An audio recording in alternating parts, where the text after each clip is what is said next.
Mga kapuso, halos buong bansa ang makararanas muli ng maayos sa panahon ngayong araw ng Martes. Ayon sa Pag-asa, Region of High Pressure Area na nakaapekto sa eastern section ng Northern at saka ng Central Luzon. Kapag may Region of High Pressure, mga kapuso, mas kakaunti ang mga ulap, kaya mababa po ang tsansa ng ulan. Titindi rin ng init dahil walang ulap na tatabing sa matinding sikat ng araw. Gayunman, sabi ng Pag-asa, posible pa rin po ang mga local thunderstorms sa iba pang bahagi ng ating bansa. Base naman sa rainfall forecast ng Metro Weather, mababa po ang tsansa ng ulan sa halos buong bansa kasama po dyan ang Metro Manila ngayong araw.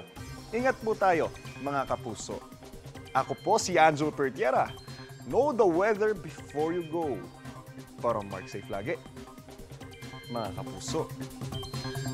Kapuso, para laging una ka sa mga balita, bisitahin at mag-subscribe sa GMA Integrated News sa YouTube. Sa mga kapuso abroad, samahan nyo kami sa GMA Pinoy TV at sa www.gmanews.tv.